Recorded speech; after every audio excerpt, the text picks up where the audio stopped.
E aí, gente? Tudo certinho? Ai, eu tô tão contemplativa hoje. Minha oração foi tão pontual e densa, assim. Jesus, ele foi simples e foi muito profundo comigo, sabe? Às vezes a gente acha que essas duas palavras são contrárias, mas elas não são. E ele tocou em coisas que precisavam ser tocadas e de um jeito muito claro, assim, comigo. Vou partilhar um pouquinho. Foi muito pessoal essa oração também. Eu tenho um diário, né? Vou testar a porta aqui. Eu tenho um diário e nem sempre eu consigo escrever as minhas coisas no dia, né? Mas todos os dias eu faço oração. E às vezes eu escrevo palavras-chave no meu celular para depois eu passar para o diário. E aí é muito bom porque eu lembro das coisas que eu vivi, do que eu pensei, e aí eu elaboro. Eu tenho essa lacuna, né, de tempo, quando acontece isso, para pensar sobre alguma situação que foi mais intensa, né. Por isso que quando eu perco meu celular eu fico muito louca, porque eu perco minha vida. Porque às vezes o meu diário tá atrasado e eu preciso dele para elaborar e para rezar, então eu acho que eu nunca tinha aberto isso pra alguém, assim, porque eu tenho muitas estruturas pra viver, assim, né? Eu tive depressão, então eu preciso de algumas coisas que me seguram, sabe? E eu criei meus próprios esquemas, né? Acho que talvez também por isso que eu tenha me identificado em algum aspecto com a TC, né? Com a terapia cognitiva. Por mais que eu sou da psicanálise também, né? Enfim, ainda tô nessa luta. Olha, meu cabelo tá zoado hoje. E Deus começou falando comigo nessa oração sobre competição e o que responde um pouco as questões que eu colocava ontem, antes de ontem. E foi muito interessante porque eu rezei isso, eu tava escrevendo sobre um dia que eu vivi, que eu vivenciei uma situação de muita competição. Não comigo, assim, mas de uma percepção minha de muita competição feminina. E eu escrevia sobre isso, porque assim, eu escrevo primeiro o dia, né, que eu quero escrever, e depois eu faço minha oração, né, meu estudo bíblico. E normalmente é sempre ligado, mesmo se for o dia de hoje, mesmo se for outro dia que eu escolhi escrever a respeito sobre alguma situação, Deus sempre faz um link, assim, é muito positivo. Vem sempre no tempo certo, né? Por mais que pareça estar atrasado, não tá atrasado. É no tempo certo que eu consigo registrar as coisas importantes pra mim, né? E aí ele vai falar assim, que a competição é desumana. Isso é fugaz, é corrida atrás do vento. Mais vale um bocado de lazer do que 2 bocados de fadiga correndo atrás do vento. E eu percebo que a competição feminina, ela é muito presente, assim. Ela reflete uma sociedade cruel, né? Que a gente tá inserida, que coloca a mulher em várias caixinhas que ela não precisa estar, sabe?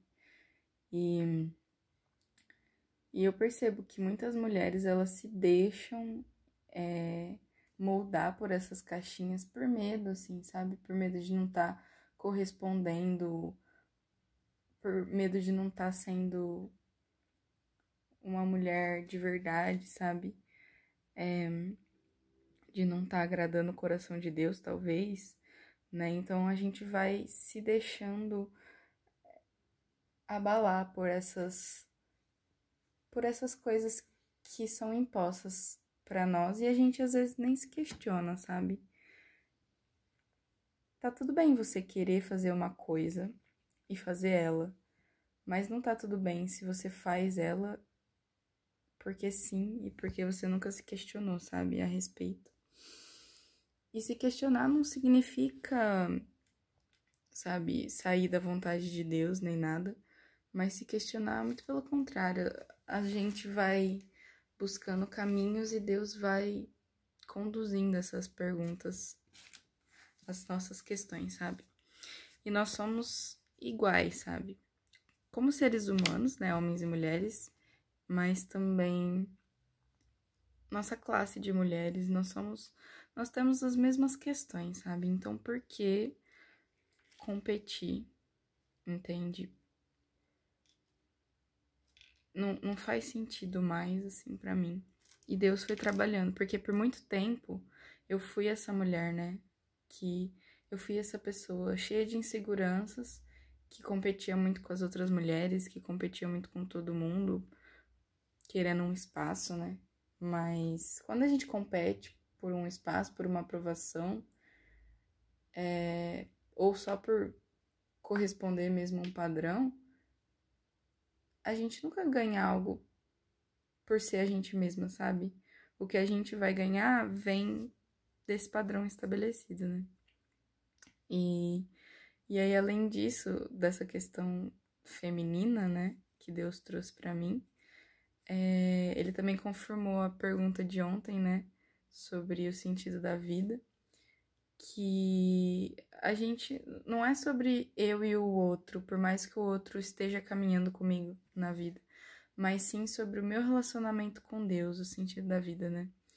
Então, o meu relacionamento com Deus, ele é único, sabe? É um relacionamento pessoal. Então,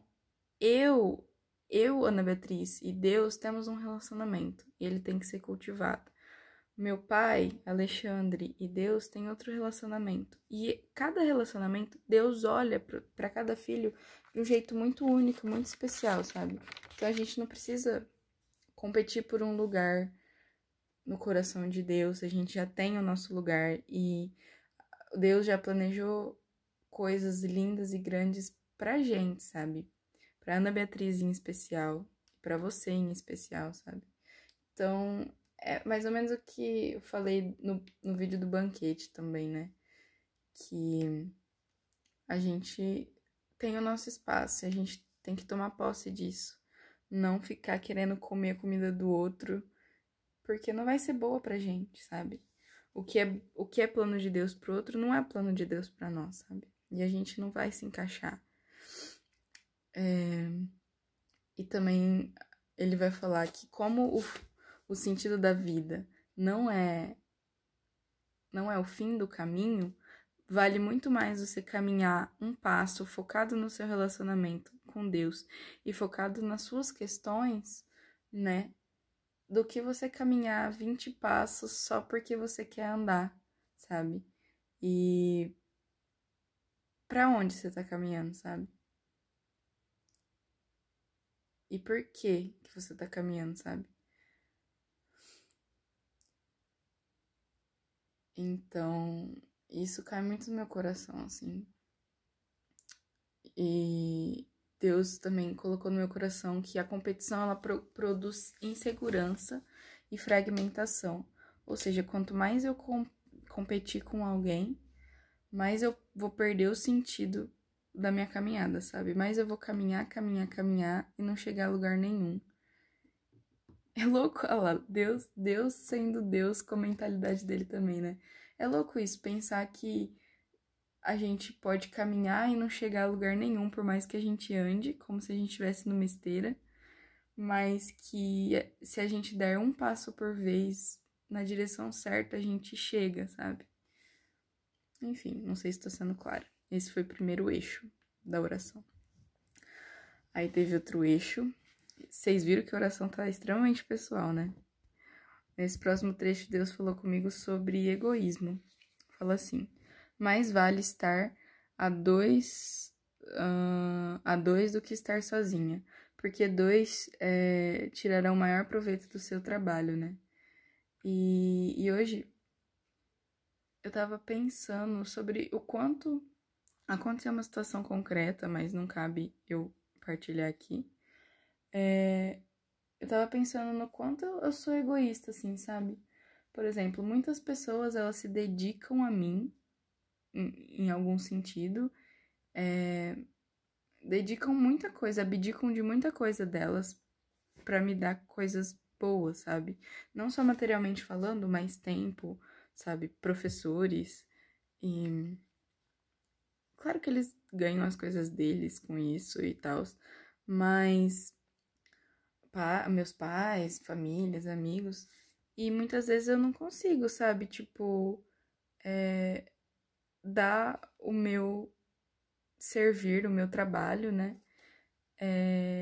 Pro outro, porque eu fico pensando em mim, o que eu posso fazer com o meu tempo livre, o que eu posso fazer com o meu dinheiro, o que eu posso fazer, sabe?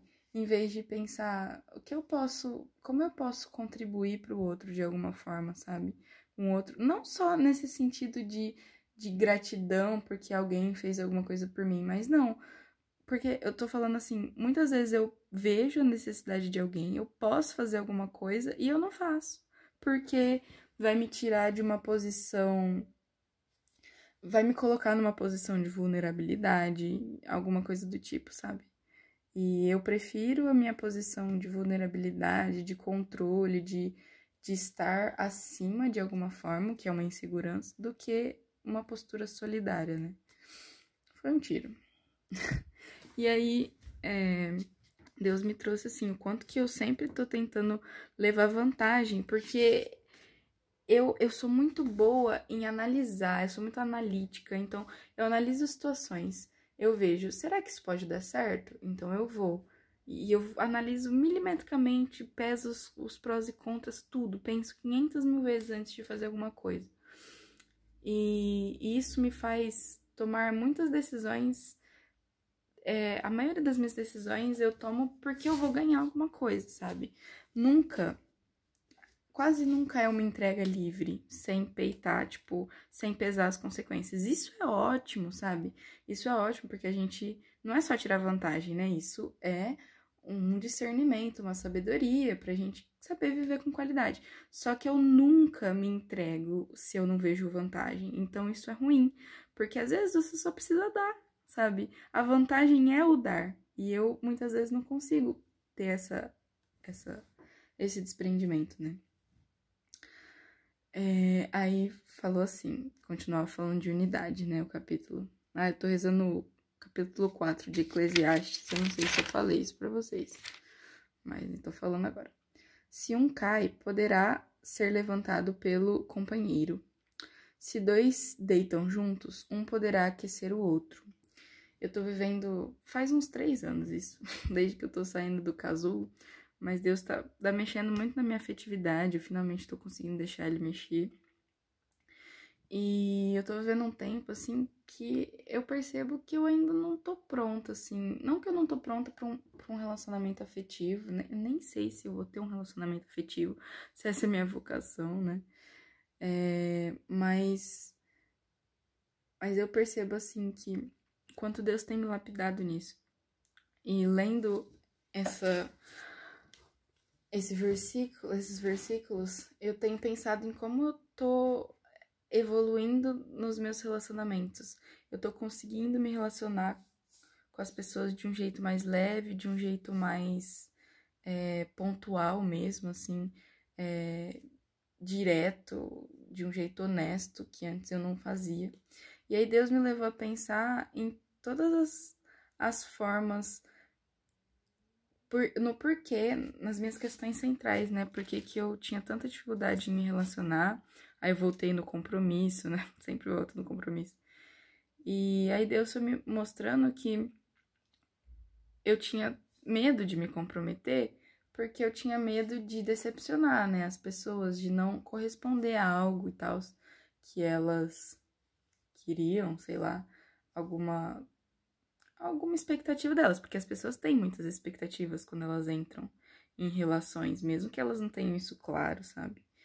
E eu penso, eu tinha muito medo de não corresponder. Então, toda vez que vinha um compromisso pra mim, que eu percebi que eu tava no compromisso, eu tentava viver para aquele compromisso, sabe? E punha todas as minhas energias naquilo.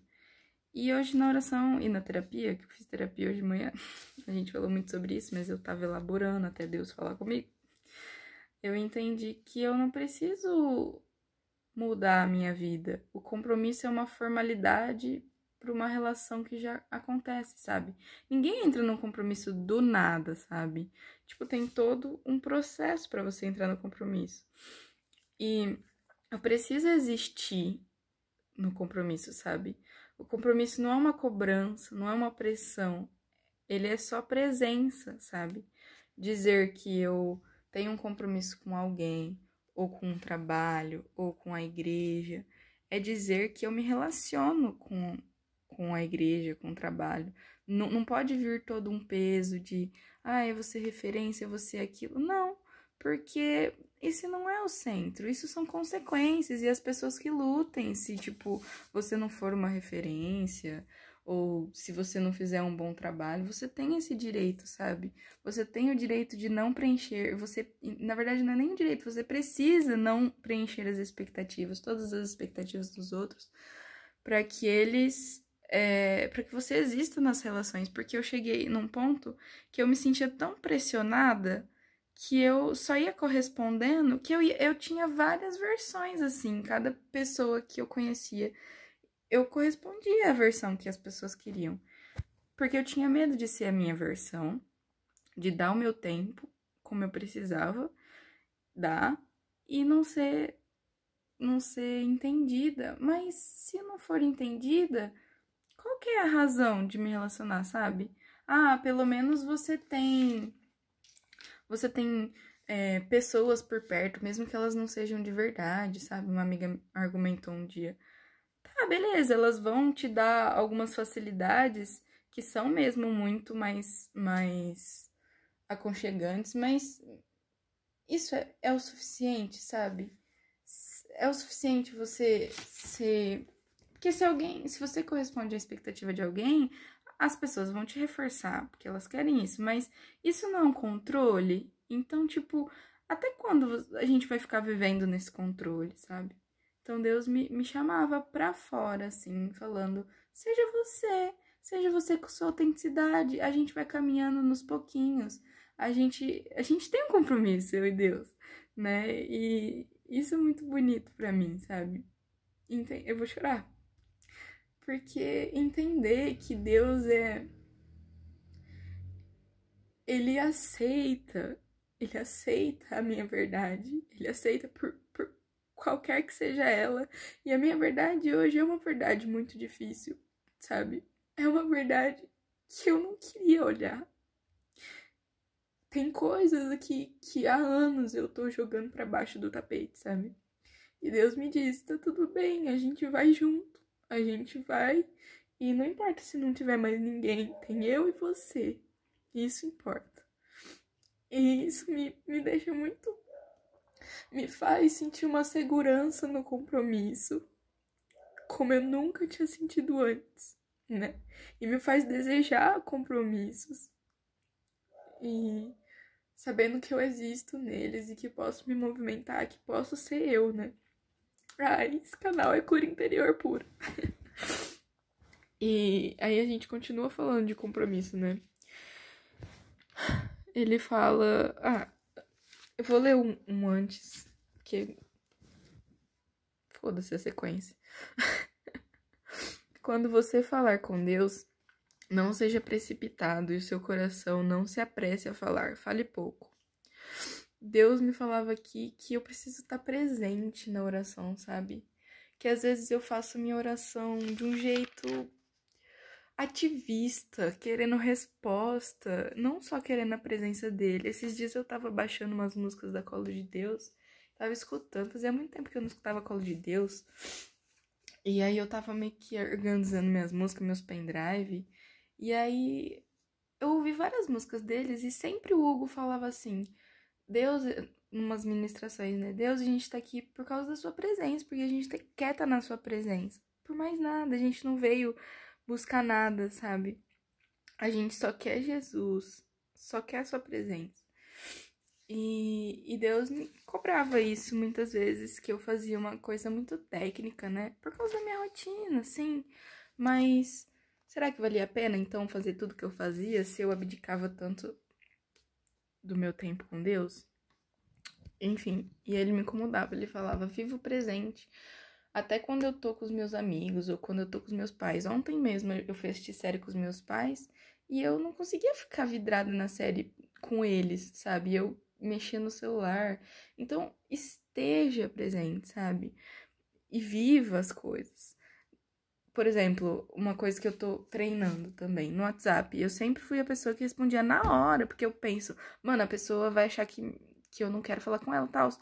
Mas isso sempre foi uma pressão, isso sempre foi um sufoco pra mim. Não responda. Você não tem que suprir essa necessidade do outro, sabe? Aí Deus falou um pouco de liderança comigo, fazia tanto tempo que ele não falava de liderança comigo. E é um assunto delicado comigo. Aí ele falou, mais vale um jovem pobre e sábio que um rei velho e insensato, que não aceita conselho. E eu fiquei pensando em todas as vezes que eu vi, e com muita alegria, pessoas que, tipo, entraram na igreja e, tipo, subiram, assim, uma velocidade de maturidade espiritual, assim, sabe? E eu já falei isso em outro vídeo também. E eu, tipo, muitas vezes me via parada na minha maturidade espiritual, sem desesperançada, sem achar que Deus podia fazer o novo na minha vida. E não entendendo por quê, né? Falando, nossa, que da hora, Deus, que fulano alcançou essa maturidade, mas por que eu não consigo? E aí, a gente já sabe, por conta da entrega, que foi a oração de ontem, né? Que cada um... Eu não consegui entregar algumas coisas e até hoje eu não consigo, sou muito travado para várias situações. E aí hoje ele ministrava isso, né? Que eu preciso ouvir mais as pessoas. Mesmo que eu discorde delas, eu preciso ouvir o que elas estão dizendo. E mesmo que elas me irritem. E conseguir, tipo, levar em consideração, mesmo que eu já tenha pensado naquela possibilidade, levar em consideração o que elas falam, o momento, o contexto, os propósitos, né? Quando eu sou liderança. Por mais que eu tenha a minha visão específica de alguma coisa e eu não queira mudar por nada, mas levar em consideração, mesmo que no final eu não mude, sabe? E outra coisa que eu percebi também, que eu precisava explicar mais as minhas decisões. Não sempre, às vezes a gente tem que não se explicar mesmo, mas às vezes para um liderado aprender e entender o que foi feito, a gente precisa dar um feedback, sabe? Precisa dizer, olha, eu fiz isso porque eu penso assim. Quando você disse isso, eu já tinha pensado nisso, ou eu não tinha pensado nisso, e por isso que eu fiz isso. Eu gosto quando você fala, eu não gosto quando você fala. Esse momento é bom pra falar, esse momento não é bom pra falar. Porque só assim a gente forma. Eu tô pensando em algumas pessoas específicas que passaram por mim, pela minha liderança, assim, que foram muito desafiadoras pra mim, sabe? Que foram muito difíceis, sabe? Que tinha coisas que me pegavam, que eu falava, nossa, Deus, por que você botou essa pessoa pra eu liderar? Eu não dou conta de liderar. Pessoa teimosa, sabe? E aí Deus falando pra mim, né? Porque isso refletia de mim e ele queria que eu conseguisse passar essa minha dificuldade do diálogo, né? Hoje eu entendo isso, hoje eu entendo o que é, por que eu sofri tanto em algumas lideranças que eu tive que exercer. E por muito tempo eu queria uma liderança porque eu queria que Deus olhasse pra mim e sentisse que eu era comprometida e capaz, porque eu não me sentia capaz de algumas coisas, né, na minha vida. Então eu queria ser líder e tal, quando Deus me oferecia, mas eu também sentia muita angústia, eu sentia que eu não conseguia, que outra pessoa tinha que estar no meu lugar, sabe? E eu nunca entendi, assim, direito, e agora que eu tô começando a entender o que um líder é, sabe? E o Papa Francisco tem me ajudado muito a entender o que um líder é, sabe? O líder, ele peita. Eu sempre queria peitar tudo sozinha, sem explicar nada, sem conversar com nada, com ninguém, vivendo as minhas angústias, sabe? Mas eu tô começando a entender o que é uma liderança. E entender o porquê Deus me colocou em algumas lideranças e porquê Deus não me colocou em outras lideranças. Tô entendendo, assim, aos pouquinhos. E curando meu coração também de várias coisas que eu vivi. E eu fico feliz em admirar essas pessoas pobres e dispostas, né? Porque elas tiveram... Eu admiro, assim, a pureza de coração, a pobreza de coração mesmo, né? De só estarem dispostas, né? E é isso, gente. Deixa eu ver se tem mais alguma coisa. Ah, tem. Quando você fizer uma promessa, não tarde em cumpri-la. É melhor não fazer uma promessa do que fazê-la e não cumpri-la, né? Eu tenho dificuldade, porque muitas pessoas que eu gosto muito, assim, muito próximas, sempre fazem promessas na infância, na verdade. Agora não, porque eu nem deixo as pessoas prometer nada pra mim, nem acredito mais. É difícil até acreditar nas promessas de Deus pra mim, mas tô trabalhando nisso. Elas me feriam muito, então, tipo, pra mim promessa é um negócio muito delicado. E eu me policio muito, porque eu sei que eu posso repetir isso, sabe? Eu sei que porque é algo que me feriu, eu posso repetir porque não tá bem resolvido, sabe? E eu tenho muito medo disso. E eu não quero quebrar promessas. E eu já quebrei promessas que eu fiz pra Deus, sabe?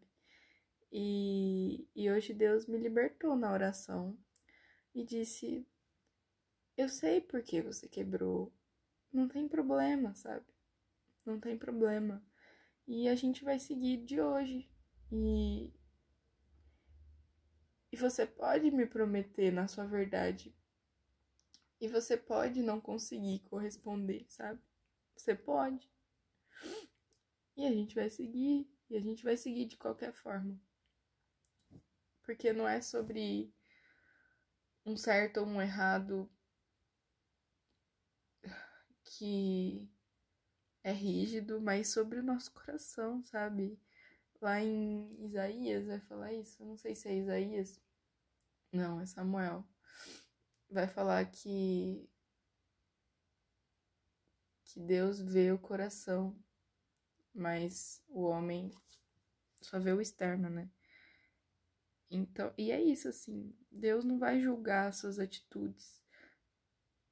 Ele vai julgar o que ele conhece de você, sabe? Ele não vai julgar a parte, ele vai julgar o todo. E ele vai sempre querer ouvir a sua versão. E ele vai sempre te ajudar a tentar. Se você errou mesmo, se você podia dar conta e não deu conta, se você não podia dar conta, tá tudo bem. Mas se você podia e não deu conta, você vai de novo, sabe? E a última. Quando se multiplicarem os sonhos e as coisas passageiras, aí se multiplicam as palavras. É bem interessante essa, né? Se a gente fica muito no mundo da fantasia, a gente promete muito. Então, saber viver na realidade também. Não tô dizendo para não sonhar e nem ter visão espiritual, porque isso é muito importante. É muito importante a gente profetizar na nossa vida, a gente profetizar na vida das pessoas, mas é importante a gente saber se recolher e saber diferenciar quando a gente tá fantasiando muito e quando a gente tá profetizando, né? E me chamou muita atenção também. Que coisas passageiras que vêm, que deixam a gente tão animado, mais animado do que a eternidade, sabe? E aí eu pensei assim, que essas coisas passageiras, elas só têm espaço pra gente olhar pra elas como algo eterno, pra gente colocar os instrumentos que eu tinha falado antes, no objetivo da nossa vida, quando a gente abre brechas, né? Quando a gente se afasta das coisas eternas. Então é isso, foram várias coisinhas que eu tive na minha oração com Deus hoje. Hoje foi um vídeo muito rasgado. Eu tô até, nossa, eu tô feliz porque eu não me expus, mas foi rasgado. E tem uma diferença, né, da gente se expor e da gente partilhar. A gente não precisa ficar falando da nossa intimidade. Tem coisas que é nossa e de Deus. Esse cabelo tá ótimo. Mas tem coisas que é importante. A gente pode filtrar os detalhes e partilhar. Então eu tô muito feliz porque eu consegui ser transparente nesse vídeo de uma forma que eu acho que eu não tinha conseguido antes. Talvez um ou dois, mas assim, esse foi um vídeo pra mim muito importante. E é isso, gente. Obrigada por ter assistido. Espero que vocês estejam gostando desses vídeos longos de quarentena. E é isso. Beijo.